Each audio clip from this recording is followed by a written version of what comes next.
ऐसे बोला जाएगा, देयर इज मेरी मजा आती इन दिस लेसन, दूसरी तरह बोला जाएगा। अंग्रेजी मेरी तेज हो रही है, एग्जाम अंग्रेजी। तो जैसा कि आप सभी जानते हैं, हम लोग जो है पी टाइप और एन टाइप अर्धचालक के बारे में सीख रहे थे, समझ रहे थे और जान रहे थे। तो इस तरह से जो है पी टाइप अर्धचालक का मतलब वह अर्धचालक जिसमें जो है बहुसंख्यक आवेश के रूप में होल हो और अल्पसंख्यक आवेश के रूप में इलेक्ट्रॉन। और एन टाइप अर्धचालक का मतलब जिसमें बेटा बहुसंख्यक आवेश के रूप में इलेक्ट्रॉन हो और अल्पसंख्यक आवेश के रूप में होल हो। जब किसी अर्धचालक में तीसरे समूह के तत्व को अशुद्धि के रूप में मिलाते हैं तो जो आपके सामने जो है बनता है अर्धचालक। एक मिनट। तो जैसा कि आप सभी लोग जान रहे हैं कि अगर किसी अर्धचालक में तीसरे समूह के तत्व अशुद्धि के रूप में मिलाया जाता है तो जो अर्धचालक प्राप्त होता है उसे ही हम जो है पी टाइप का अर्धचालक कहते हैं, जिसमें जो है धारा प्रवाह का रीजन होल या कुटर बनते हैं। और जब किसी अर्धचालक में पांचवें समूह के तत्व अशुद्धि के रूप में मिलाए जाते हैं तो वो अर्धचालक एन टाइप का अर्धचालक बनता है। और आप सभी को यह भी पता है, बता चुके हैं कि यदि पी टाइप और एन टाइप के अर्धचालकों को इस प्रकार संयोजित किया जाए, पी टाइप और एन टाइप के अर्धचालकों को इस प्रकार संयोजित किया जाए कि पी क्षेत्र के समस्त होल एन क्षेत्र की ओर और एन क्षेत्र के समस्त इलेक्ट्रॉन पी क्षेत्र की ओर आ और हाँ, तो उसे ही हम जो है पीएन संधि कहते हैं या पीएन जंक्शन। और बच्चों पीएन जंक्शन या पीएन संधि को अगर जो है किसी बैटरी से संयोजित कर दिया जाए तो उसे हम जो है अभिनति या बायस या दिशिक कहते हैं। किताब में आप दिशिक लिखा हुआ पाएंगे। तो अग्रदिशिक और पश्च दिशिक दो प्रकार की जो है बायस है, अभिनतियां हैं। जैसा कि आप जानते हो कि अगर तो जैसा कि आप जान रहे हैं कि हमारे बीच यशपाल जी आ चुके हैं। यशपाल जी, हम बता रहे थे कि अग्र अभिनति और पश्च अभिनति दो प्रकार की अभिनति होती है और बड़ा भावकाली सिस्टम था अग्र अभिनति की क्रिया विधि का। याद करो वो पुरानी कहानी कि यदि पीएन संधि या पीएन जंक्शन में पी टाइप के अर्धचालक को बैटरी के धन ध्रुव से और एन टाइप के अर्धचालक को बैटरी के ऋण ध्रुव से जोड़ते हैं तो इस प्रकार की व्यवस्था अग्रदिशिक या फॉरवर्ड बायस कहलाती है। और जब कोई पीएन संधि अग्र अभिनति पर होती है तो पी क्षेत्र के सभी होल बैटरी के धन ध्रुव से प्रतिकर्षित होकर एन क्षेत्र की ओर चलते हैं। याद है? ठीक है। और एन क्षेत्र के सभी इलेक्ट्रॉन बैटरी के ऋण ध्रुव से प्रतिकर्षित होकर पी क्षेत्र की ओर चलते हैं। इस प्रकार हमारे अर्धचालक पट्टी में इलेक्ट्रॉन और होल का आवागमन बरकरार रहता है। माने पीएन संधि जब अग्र अभिनति पर होती है तो ये जो है विद्युत की सुचालक होती है। ठीक है। और अगर किसी होल या किसी इलेक्ट्रॉन का सम्मिलन होता है, इलेक्ट्रॉन या होल मिलते हैं तो एक दूसरे के अस्तित्व को नष्ट कर देते हैं। और पीएन संधि की अग्र अभिनति की कंडीशन में एक होल और एक इलेक्ट्रॉन की कमी बन जाती है। जैसे ही ऐसा संपन्न होता है स्नेहा बेटा, तुरंत ही पी टाइप के अर्धचालक में एक सहसंयोजक बंध टूट जाता है जो इलेक्ट्रॉन और होल के बीच बना होता है और होल पी क्षेत्र में बरकरार हो जाते हैं। मीन्स होल की कमी समाप्त हो जाती है। और यहाँ पी क्षेत्र में इलेक्ट्रॉन बना, पी क्षेत्र बैटरी के धन ध्रुव से जुड़ा है, इसलिए इलेक्ट्रॉन बैटरी के धन टर्मिनल की ओर करके समाहित हो जाता है और इलेक्ट्रॉन का प्रवाह बैटरी पी क्षेत्र से बैटरी की ओर माने धारा का प्रवाह अर्धचालक की ओर होता है। ऋण ध्रुव से तुरंत एक इलेक्ट्रॉन निकलता है और यन क्षेत्र में आ जाता है, इलेक्ट्रॉन की कमी भी समाप्त हो जाती है। तो यहाँ पीछे से इलेक्ट्रॉन आ रहा है, माने जो है अल्पसंख्यक आवेश का प्रवाह हो रहा है। तो अल्पसंख्यक आवेशों के प्रवाह से भी अग्र अवनति में क्षणिक धारा बहती है, जबकि जो है बहुसंख्यक आवेश के कारण तीक्ष्ण धारा प्रवाह प्राप्त होता है। यहाँ इतना ही समझाना है, बीएससी वगैरह क्लास में जाओगे तो एक करंट और बताई जाएगी, लीकेज करंट। तो वह जब अब यहाँ नहीं है तो हम नहीं बता रहे हैं, ठीक है। तो ये आप हमें समझ में आ गया कि अग्र अवनति में विद्युत का सुचालकता वाला घटना होती है और विद्युत के चालक की तरह अग्र अवनति व्यवहार करती है। और आपको कल समझाए थे कि अगर पीएन संधि पश्च अवनति पर हो, मतलब बेटा पी टाइप का चालक किससे जुड़ा हो, बैटरी के ऋण ध्रुव से, बोलो, और एन टाइप का चालक बैटरी के धन ध्रुव से। तो पी टाइप वाले समस्त होल बैटरी के ऋण की ओर आकर्षित होंगे और एन टाइप वाले समस्त इलेक्ट्रॉन आकर्षित होंगे बैटरी के धन ध्रुव की ओर। और ऐसी कंडीशन में कोई भी होल या इलेक्ट्रॉन एक दूसरे में नहीं आएंगे जाएंगे, माने अर्धचालक इस समय जो है धारा प्रवाह परस्पर नहीं दिखाएगा, केवल बैटरी के सिरों में धारा प्रवाह दिखेगी। तो पीएन संधि ऐसी कंडीशन में विद्युत की अचालक होगी। और बच्चों इस तरह से ये समझ में आ गया कि पीएन जंक्शन या पीएन संधि, क्या बोले, पीएन जंक्शन या पीएन संधि जब जो है अग्र अवनति पर होती है तभी इसमें धारा प्रवाह होता है, और जब ये अग्र अवनति पर नहीं होती, पश्च पर होती है, तो विद्युत की अचालक होती है। और कल की क्लास में हमने आपको समझाया था कि इसका मतलब पीएन संधि में धारा प्रवाह हमेशा एक ही दिशा में होता है, माने पीएन संधि जो है धारा प्रवाह अग्र अवनति के कंडीशन में ही करती है, अग्र अवनति की स्थिति में ही दिखाती है धारा प्रवाह, और इसलिए पीएन संधि को हम डायोड बोलते हैं। डबल इलेक्ट्रोड वाला है और धारा प्रवाह एक ही दिशा में होता है। कल हमने डायोड बोला, आज भी डायोड बोला, लेकिन आप महानुभावों में से किसी ने ये नहीं पूछा कि सर डायोड क्या होता है, बस सुन लिए जान लिए, ठीक है। तो थोड़ा सा बता दे रहे हैं, क्वेश्चन बनना चाहिए बच्चों के दिमाग में। ऐसा बेटा 2010 तक हमारे चैप्टर में, किताब में एक चैप्टर और होता था, तापायनिक वाल्व। क्या नाम था चैप्टर का? एक साइंटिस्ट थे थॉमस अल्वा एडिसन, जिनका नाम आपने सुना होगा, बल्ब आविष्कारक, पागला था। तो थॉमस अल्वा एडिसन एक साइंटिस्ट थे जिन्होंने जो है ये खोजा था कि अगर धातु की प्लेट को उष्मा दी जाए, जैसे आप लोगों ने पढ़ा होगा, प्रकाश विद्युत प्रभाव पढ़ाए हैं, पढ़ा दिए हैं पक्का?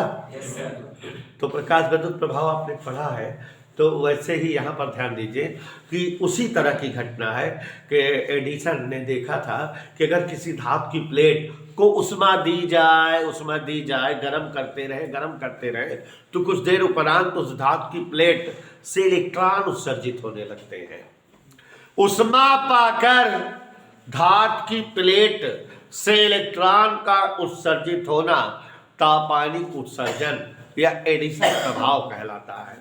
और जो इलेक्ट्रॉन निकलते उन्हें थर्मियन, तापायन कहा जाता है। जैसे उसमें फोटो इलेक्ट्रॉन बताए थे, तो तापायन या थर्मियन कहलाते हैं। और इस घटना पर जो है एडिसन और फ्लेमिंग वगैरह के साइंटिस्टों ने दो तरह के उपकरण बनाए थे। एक का नाम था डायोड वाल्व और एक का नाम था ट्रायोड वाल्व। बड़े बढ़िया उपकरण थे बेटा, इंटरेस्टिंग थे। डाई इलेक्ट्रोड वाल्व, मतलब डायोड का मतलब है एक ऐसा डिवाइस जिसमें दो इलेक्ट्रोड हो, कैथोड और एनोड। वाल्व मतलब जिसमें धारा प्रवाह एक ही कंडीशन, एक ही दिशा में प्रवाहित हो। तो डायोड वाल्व बना था, और उसी तरह से ट्रायोड वाल्व मतलब जिसमें तीन इलेक्ट्रोड हो। तो बच्चों डायोड वाल्व का इस्तेमाल उस लेसन में पढ़ाया जाता था रेक्टिफिकेशन करने में, दिष्टकरण करने में, और ट्रायोड वाल्व का उपयोग ट्रांसफार्मर की तरह होता था एम्प्लीफिकेशन करने में। मतलब एम्प्लीफिकेशन शब्द सुने होंगे ना, प्रवर्धन करने में। एम्पलीफायर होते नहीं है रेडियो वगैरह में, तो एम्प्लीफिकेशन प्रवर्धन करने में, लो वोल्टेज को हाई वोल्टेज बनाने में या हाई वोल्टेज को लो वोल्टेज में। डायोड और ट्रायोड दोनों का अलग अलग इस्तेमाल था। अब वो लेसन से हट गया है। तो हमारे जो ये पीएन संधि है, पीएन जंक्शन डायोड की तरह व्यवहार करता है, और अभी पीएन जंक्शन से हम बनाएंगे ट्रांजिस्टर, और ट्रांजिस्टर जो है ट्रायोड की तरह व्यवहार करेगा। तो भाई देवे बस इतना ही जानिए। कल की क्लास पे हम लोग सीख रहे थे, याद करिए कल वाली क्लास जो हम सिखा रहे थे दिष्टकरण, इसका अंग्रेजी रूपांतरण भी बताए थे रेक्टिफिकेशन। और बच्चों क्या समझाए थे, याद है वो पुरानी बात? समझाए थे प्रत्यावर्ती धारा को दिष्ट धारा में बदला जाना दिष्टकरण या रेक्टिफिकेशन कहलाता है। और जिन उपकरणों द्वारा प्रत्यावर्ती धारा को दिष्ट धारा में परिवर्तित करे या रूपांतरित करे वे उपकरण बेटा दिष्टकारी रेक्टिफायर कहलाते हैं। और हमारे लेसन में दो तरह के दिष्टकारी हैं। दिष्टकारी दो प्रकार के होते हैं, अर्ध तरंग दिष्टकारी हाफ वेव रेक्टिफायर, पूर्ण तरंग दिष्टकारी फुल वेव रेक्टिफायर। मतलब जब प्रत्यावर्ती धारा की केवल आधी तरंग का दिष्टकरण होता है तो उसे अर्ध तरंग दिष्टकारी कहते हैं, और जब प्रत्यावर्ती धारा की पूर्ण तरंग का रेक्टिफिकेशन होता है तो उसे पूर्ण तरंग दिष्टकारी कहते हैं। तो प्यारे बच्चों, हम आपको प्रत्यावर्ती धारा दे देंगे और आपसे कहेंगे कि इसको जो है दिष्टकरण करिए, इसे डीसी करंट में बदलिए। तो एक बार और आपको बताना चाहूँगा कि हमारे पीएन जंक्शन डायोड चूंकि धारा प्रवाह एक ही दिशा में दिखाते हैं तो इनके द्वारा दिष्टकरण किया जाता है। पीएन संधि डायोड का इस्तेमाल दिष्टकारी रूप में होता है। तो यहाँ पर देखिए जरा, अगर हम आपके सामने एक ट्रांसफार्मर रखें, ट्रांसफार्मर आपको पढ़ा चुके हैं कि ट्रांसफार्मर दो प्रकार के होते हैं, step up step down.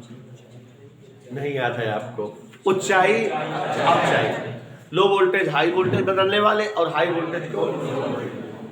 Transformer का प्रतीक चित्र भी याद है आपको? याद है ना? ट्रांसफार्मर का प्रतीकात्मक चित्र याद है? कैसे बने होते हैं? प्रतीकात्मक चित्र में दो कुंडलियां बनाते हैं जो अलग अलग फेरों और अलग अलग मोटाई में, बीच में क्रोड भर देते हैं। तो यहां देखिए जरा, गौर फरमाइएगा। क्या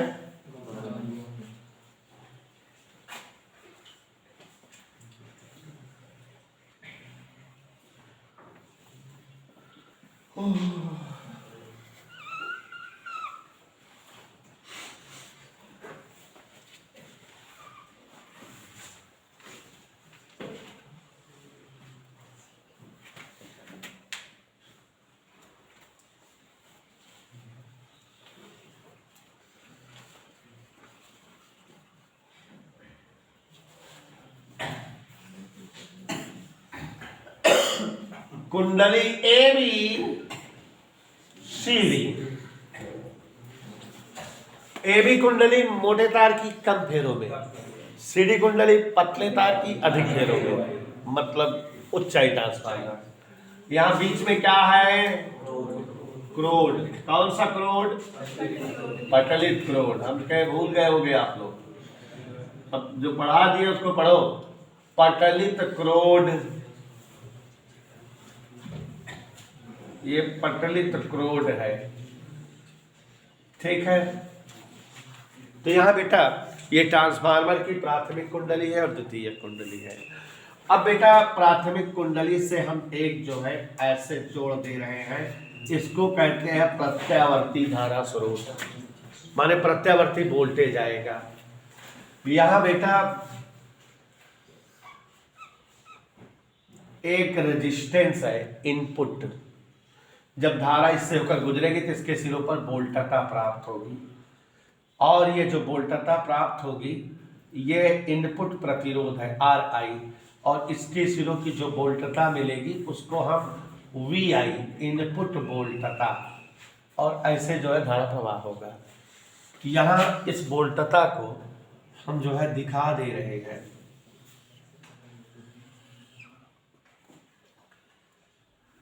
XHYH, ये कौन सी वोल्टता है बेटा? इनपुट वोल्टता। इनपुट मतलब निवेशी वोल्टता, माने यहां से धारा ऐसे ऐसे ऐसे ऐसे ऐसे चल रही है। धन दिशा में अधिकतम, फिर शून्य, फिर ऋण दिशा में अधिकतम, फिर ऐसे ऐसे चल रही है। ये कौन सी धारा है बेटा? प्रत्यावर्ती धारा।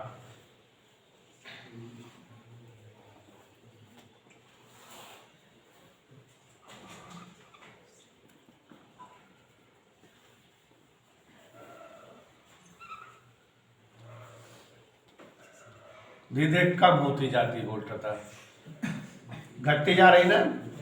घटता दिख रहा है कि नहीं?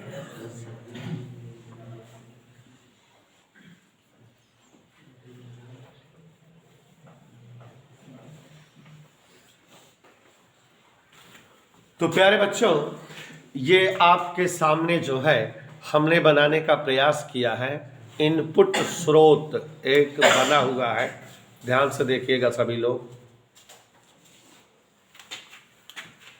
ट्रांसफार्मर है, ऊंचाई ट्रांसफार्मर है। प्राथमिक कुंडली AB मोटे तार के कम फेरों की, द्वितीयक कुंडली CD पतले तार की अधिक फेरों की। प्राथमिक कुंडली से ये क्या चीज जुड़ा हुआ है बेटा? प्रत्यावर्ती धारा स्रोत AC सोर्स, और ये इनपुट प्रतिरोध है जिसके सिरों पर वोल्टता मिलेगी। इनपुट वोल्टता कुछ ऐसी है, ऐसी है, दिख रहा है कि नहीं इनपुट वोल्टता? अब बेटा जो द्वितीयक कुंडली है ट्रांसफार्मर की, उससे हम एक पीएन संधि डायोड जोड़ दें। क्या जोड़ दें बेटा? पीएन संधि डायोड का प्रतीकात्मक चित्र कल बताए थे कि ऐसे अगर बन जाए तो ये पीएन संधि जो है डायोड बन रहा है। एक तरह से यहां पीएन संधि डायोड बना दिए हैं, दिखा सबको? ये पीएन संधि डायोड है, इधर क्लियर? पीएन संधि डायोड है बेटा, पीएन संधि डायोड है। और यहां एक लोड प्रतिरोध लेते हैं जिसके सिरों पर आउटपुट वोल्टता हमें मिलेगी, आंसर वाली वोल्टता जिस पर मिलेगी। लोड प्रतिरोध हम लेते हैं, लोड प्रतिरोध को हम लिखते हैं R सफिक्स L से, ये लोड प्रतिरोध है। और इसको एक तार लेते हैं MN के द्वारा चिपका देते हैं। इसका एक सिरा पीएन संधि डायोड से और दूसरा सिरा ट्रांसफार्मर की द्वितीयक कुंडली से जोड़ देते हैं, और ये इस तरह से ऐसे कहानी कर देते हैं। चूंकि बेटा आपको हम बताना चाहेंगे कि हम जो है आपको एक यंत्र या उपकरण के बारे में बता रहे हैं, तो आप जान रहे हैं थोड़ा सा इतिहास, फिर थोड़ा सा सिद्धांत, क्रिया विधि, रचना, ऐसे समझाएंगे ना। तो रचना आपके सामने है, आपके सामने रचना है बेटा कि जब जो है प्रत्यावर्ती धारा को दिष्ट धारा में बदला जाता है, तो जिन यंत्रों के द्वारा प्रत्यावर्ती धारा दिष्ट धारा में बदली जाती है वे यंत्र जो है दिष्टकारी कहलाते हैं, और जो ये घटना दिष्टकरण कहलाती है। दिष्टकारी के रूप में पीएन संधि डायोड का प्रयोग किया जाता है, मीन्स पीएन संधि डायोड दिष्टकारी होते हैं। और दो प्रकार का दिष्टकरण होता है, तो पीएन संधि डायोड को दो तरह से दिष्टकारी रूप में प्रयोग होता है, अर्ध तरंग दिष्टकारी और पूर्ण तरंग दिष्टकारी। अच्छे से हमारे साथ रहमान जी अगर सुन लोगे, रोज आते रहोगे तभी समझ में आएगा। कोई टॉपिक अगर छूट जाए पीछे एक वीडियो देख करके कंफर्म कर लीजिए। 6.5 नंबर के सब आते हैं, अगर आएगा तो 6.5 नंबर के आएगा, चाहे अर्ध तरंग दिष्टकारी है चाहे पूर्ण तरंग, अगर लेकिन लॉन्ग क्वेश्चन में आता है और आते जरूर है। ये लेसन हमने आपको बताया था, मोस्ट इंपॉर्टेंट है। तो यहाँ पर देखिए जरा रचना,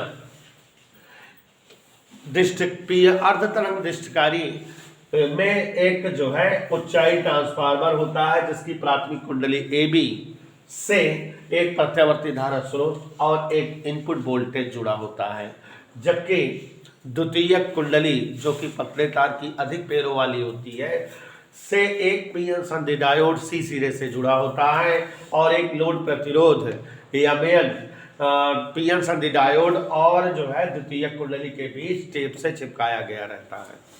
इतना समझ में आया? ये क्या हो गई बेटा? रचना। क्रिया विधि, तो क्रिया विधि जरा समझो। जब प्रत्यावर्ती धारा का पहला चक्कर प्रारंभ होता है, तो ये ऊपर की ओर जा रही है। जब प्रत्यावर्ती धारा का पहला आधा चक्कर प्रारंभ होता है तो प्रत्यावर्ती धारा धन दिशा में बढ़ती है, और ऐसी कंडीशन में प्रत्यावर्ती धारा जब जो है पहला आधा चक्कर प्रारंभ करती है तो प्राथमिक कुंडली की सिरा ए धनात्मक और सिरा भी ऋणात्मक हो जाता है। अन्योन्य प्रेरण की घटना से द्वितीय कुंडली का सिरा से धनात्मक, ये धनात्मक ये धनात्मक, और ये वाला क्या हो जाता है ऋणात्मक। माने प्राथमिक कुंडली का सिरा ये धनात्मक, सिरा भी ऋणात्मक, इसलिए द्वितीय कुंडली का सिरा सी धनात्मक और सिरा डी ऋणात्मक होता है।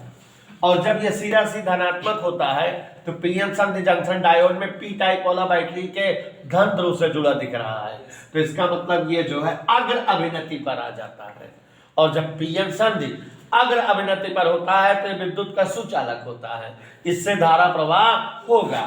तो यहाँ बेटा धारा प्रवाह स्टार्ट होता है, धारा बहती है, पीएन संधि डायोड से बहते हुए धारा इस लोड प्रतिरोध में देखो किस दिशा में बह रही है, एम से एन की ओर। मतलब अगर हम आपको जो है प्रत्यावर्ती धारा का एक चित्र बनाए, गौर से देखो, प्रत्यावर्ती धारा का ये पहला आधा चक्कर, फिर ऐसे ये दूसरा आधा चक्कर है ना, फिर प्रत्यावर्ती धारा का जो है धन दिशा में आधा चक्कर, फिर ऋण दिशा में आधा चक्कर, फिर ऐसे ही प्रत्यावर्ती धारा चक्कर करती रहेगी। तो ये जो है प्रत्यावर्ती धारा हमारी है जिसका भी दिष्टकरण नहीं हुआ है। क्या चीज नहीं हुआ बेटा? दिष्टकरण इसका नहीं हुआ है। ध्यान से देखिए, दिष्टकरण के पूर्व धारा, दिष्टकरण के पूर्व वोल्टता। और अब हम आपको जो है एक वोल्टता और दिखाना चाहेंगे यहाँ दिष्टकरण के बाद, और वो लोड प्रतिरोध की वोल्टता होगी। देखो कैसे मिलेगी, दिखा रहे हैं। तो जब प्रत्यावर्ती धारा का पहला आधा चक्कर प्रारंभ हुआ तो प्राथमिक कुंडली ट्रांसफार्मर वाली का सिरा है धनात्मक, सिरा भी ऋणात्मक, इसलिए द्वितीय कुंडली का सिरा सी धनात्मक और सिरा डी ऋणात्मक। ये सब समझे रहोगे तभी बता पाओगे। और इसलिए जो है हमारे पीएन संधि में पी टाइप का अधिचालक जब जो है धनात्मक हो गया तो ये अग्र अभिनति पर हो गया, और जब पीएन संधि अग्र अभिनति पर होता है तो ये विद्युत का सुचालक होता है। मतलब इसमें धारा प्रवाह दिखेगा और धारा हमें एम से एन की ओर प्राप्त होगी। तो मतलब प्रत्यावर्ती धारा के पहले चक्कर में यहाँ भी धारा जो है लोड प्रतिरोध की सिरों से गुजरेगी, बहेगी, और ये जो है हमें प्राप्त होगी। इधर क्लियर। अब प्रत्यावर्ती धारा का दूसरा आधा चक्कर चलने लगा, ये वाला। और जब प्रत्यावर्ती धारा ऋण दिशा में चलने लगी तो ट्रांसफार्मर की प्राथमिक कुंडली का सिरा ए ऋणात्मक और सिरा भी, तो द्वितीय कुंडली का सिरा सी ऋणात्मक और सिरा डी। और ऐसी कंडीशन में पीएन संधि डायोड अब कौन सी अभिनति पर हो गया? पश्च अभिनति पर। और पीएन संधि डायोड जब पश्च अभिनति पर हो गया तो इससे कोई धारा प्रवाह नहीं होगा। तो माने ये जब तक जो है दूसरा आधा चक्कर लगाएगी तब तक हमें जो है कोई धारा ना इधर ना इधर मिलेगी, यहाँ पर हमें कोई धारा नहीं प्राप्त होगी। क्यों होगी प्राप्त? अब प्रत्यावर्ती धारा का पूरा एक चक्कर जब कंप्लीट हो जाएगा तो दूसरा चक्कर चलेगी, फिर धन दिशा में चलने लगेगी। तो फिर ये धन तो ये धन तो ये अगर अभिनति पर, तो यहाँ धारा फिर से मिलने लगेगी। और ऋण दिशा वाले चक्कर में धारा फिर नहीं मिलेगी, धन दिशा वाले चक्कर में धारा ही फिर मिलेगी। तो अब यहाँ पर यमयन के सिरों पर जो वोल्टता मिल रही है वो हमेशा एक ही दिशा मिल रही है, और इसलिए ये जो धारा बनी हुई है ये कौन सी धारा है? दिष्टकारी धारा है। यहाँ लोड प्रतिरोध के सिरों पर जो वोल्टता मिलेगी वो ऐसे ही मिलेगी। इधर क्लियर। ये कौन सी वोल्टता है? निर्गत वोल्टता, आउटपुट वोल्टता जो बाद में मिली। समझ आया बेटा? तो यहाँ पर प्रत्यावर्ती धारा जो है दोनों दिशा में चल रही, लेकिन दिष्ट धारा बन गई है क्योंकि एक ही दिशा में चक्कर हो रहा है। और यहाँ धारा एक ही दिशा मिल रही है, लेकिन केवल प्रत्यावर्ती धारा के आधी तरंग का ही दिष्टकरण हो पा रहा है, इसलिए इसे अर्ध तरंग दिष्टकारी कहते हैं। और बच्चों ये इस प्रकार स्पष्ट है कि प्रत्यावर्ती धारा का जब प्रवाह धन दिशा में होता है तभी जो है आउटपुट या लोड प्रतिरोध के सिरों पर वोल्टता प्राप्त होती है, और जब जो है प्रत्यावर्ती धारा का ऋणात्मक चक्रण रहता है तो लोड प्रतिरोध के सिरों पर कोई भी वोल्टता नहीं प्राप्त होती। मतलब हम बोल सकते हैं कि प्रत्यावर्ती धारा दृष्टकारी बन गई, लेकिन आधी तरंग का दृष्टिकरण हुआ। तो ये अर्ध तरंग दृष्टिकारी का संपूर्ण वर्णन है। ये चित्र है, ये दोनों ग्राफ हैं, और ये जो है आउटपुट ग्राफ दोनों बनाने हैं।